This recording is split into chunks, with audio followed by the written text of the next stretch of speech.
اعوذ باللہ من الشیطان الرجیم بسم اللہ الرحمن الرحیم۔ جہاں تک سورہ محمد صلی اللہ علیہ وسلم کا تعلق ہے، یہ بھی قرآن کی ان صورتوں میں سے ہے کہ جس کے دو نام ہیں۔ اس کا نام سورہ قتال بھی ہے۔ زمانہ نزول جو ہے یہ غزوہ بدر سے متصلاً قبل نازل ہوئی ہے، یعنی سورہ بقرہ ہی کا ضمیمہ اس کو سمجھنا چاہیے۔ سورہ بقرہ ہے، اکثر وہ آیات جو نازل ہوئی ہیں ہجرت کے بعد سے لے کر اور غزوہ بدر تک، ایک تو ان کا بڑا مجموعہ ہے جو 40 رکوعوں پر مشتمل ہے، وہ تو سورہ بقرہ ہے، لیکن اس کو علیحدہ رکھا گیا ہے، اگرچہ ہے اسی سلسلے کے اندر، اور اس کے علیحدہ رکھنے کا میں بیان کروں گا کہ سبب کیا ہے۔ تو گویا کہ اس کو ایک طرح سے سمجھیے کہ زمانہ نزول کے اعتبار سے یہ سورہ بقرہ کا ضمیمہ ہے، غزوہ بدر سے قبل نازل ہوئی۔ اور اس کا پس منظر کیا ہے کہ جب یہ حضور نے صلی اللہ علیہ وسلم اپنا اقدام کا عمل شروع کیا ہے، یعنی ایک تو 12 برس تک مکے میں تو حکم یہ تھا کہ ہاتھ بندے رکھو، ہاتھ رکے رکھو، نو ریٹیلیشن، ریونج کا کیا سوال، انتقام تو بہت دور کی بات ہے، no raising of hands even in self defence, اپنے بچانے کے لیے بھی ہاتھ نہیں اٹھانے۔ اگر خباب بن الارت سے کہا گیا کہ اتارے کپڑوں اتار دو، لیٹ جاؤ انگاروں کے اوپر لیٹ جاؤ۔ حضرت یاسر کو اور حضرت سمیہ کو اور حضرت عمار کو جو کچھ بھی ایذائیں دے رہا تھا ابو جہل، کسی مسلمان کو اجازت نہیں تھی کہ جا کر اس کا ہاتھ پکڑے، نہیں۔ یہ مرحلہ تھا پیسو ریزسٹنس کا۔ اب قتال کا دور شروع ہو گیا، لیکن یہ کہ جو منافقین تھے یا جن کے دلوں میں روگ تھا، جو اب اس جان جوکھوں میں ڈالنے کے لیے تیار نہیں تھے، وہ کچھ کہہ رہے تھے کہ آخر لڑائی بھڑائی کا کیا فائدہ ہے،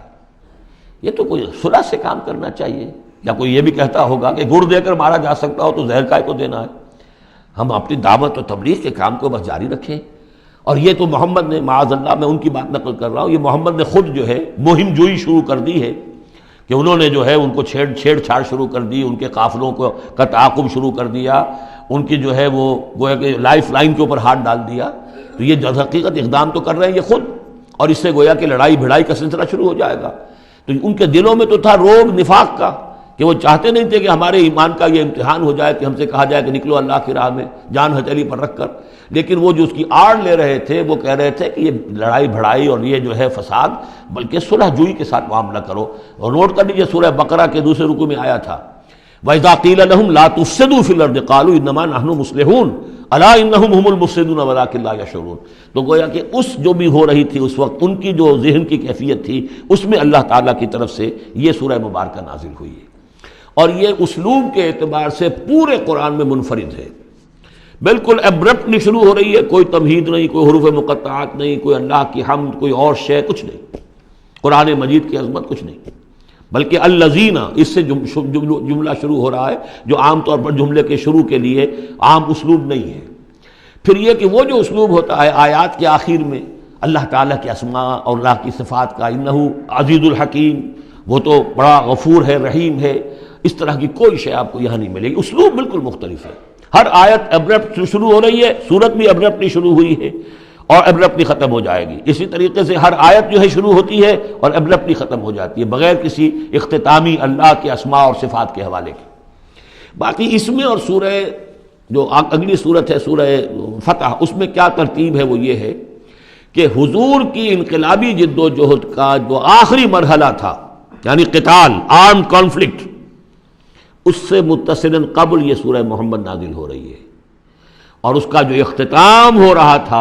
اور اللہ تعالیٰ کی طرف سے جو فتح آئی ہے اس کی تمہید ہے سورہ حدیبیہ، انا فتحنا لک فتحا مبینا۔ تو گویا کہ یہ دونوں اینڈ ہیں اس کے، جو آخری مرحلہ تھا انقلاب محمدی صلی اللہ علیہ وسلم کی جد و جہد کا،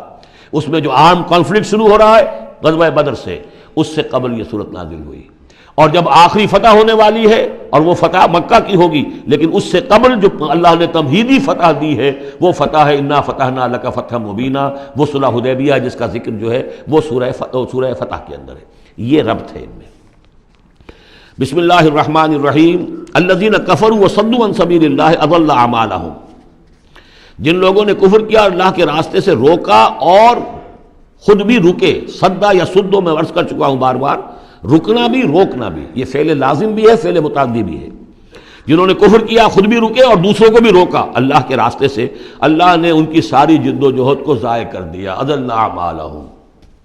ان کی ساری کوشش جو تھی اللہ کے دین کے راستے کو روکنے کی، حضور کی دعوت کو کے راستے کو روکنے کی، سب جا چکی، ضائع ہو چکی، اکارت ہو چکی۔ اور اب یہ قافلہ جو ہے دعوت محمدی کا صلی اللہ علیہ وسلم اور انقلاب نبوی کا، یہ اپنے منزل کی طرف بڑھے گا، وہ آخری درجے میں اب شامل ہونے والا ہے۔ والذین آمنوا وعملوا الصالحات وآمنوا بما نزل علی محمد وهو الحق من ربهم کفر عنہم سیئاتہم واصلح بالہم۔ اور اس کے برعکس جو لوگ ایمان لائے، جنہوں نے نیک عمل کیے، اور جو ایمان لائے اس شے پر جو نازل کی گئی ہے محمد پر صلی اللہ علیہ وسلم، وهو الحق، اور وہ حق ہے، من ربهم، ان کے رب کی طرف سے، کفر عنہم سیئاتہم، اللہ نے دور کر دیے، معاف کر دیے ان سے ان کی خطائیں، ان کی غلطیاں، وَأَصْلَحَ بَالَهُمْ، اور ان کے حال کو، ان کی کیفیت کو سنوار دیا، بنا دیا، ان کی سیرتیں، ان کے کردار۔ اب دیکھ لو یہ جب صحابہ کی جماعت جو ہے، ان کی سیرتیں دیکھو، ان کی شخصیتیں دیکھو، اللہ تعالیٰ نے ان کو نکھار کر ان بھٹیوں میں سے گزار کر کے جو مکے میں تھیں، جن میں سے کہ آزمائشوں کی بھٹیوں میں سے نکل کر آئے ہیں، تو کندن ہو چکے ہیں، خالص زر خالص۔ ذَلِكَ بِأَنَّ الَّذِينَ كَفَرُوا اتَّبَعُوا الْبَاطِلَ، یہ اس لیے کہ جن لوگوں نے کفر کیا انہوں نے باطل کی پیروی کی، لہذا وہ تو نتیجہ اس کا وہی نکلنا تھا کچھ نکل رہا ہے۔ وَأَنَّ الَّذِينَ آمَنُوا اتَّبَعُوا الْحَقَّ مِن رَبِّهِمْ، اور جو لوگ ایمان لائے انہوں نے پیروی کی حق کی جو ان کے رب کی طرف سے آیا ہے۔ كَذَلِكَ يَضْرِبُ اللَّهُ لِلنَّاسِ أَمْثَالَهُمْ، اسی طرح اللہ تعالیٰ لوگوں کے لیے ان کی مثالیں بیان کرتا ہے۔ صدق اللہ العظیم۔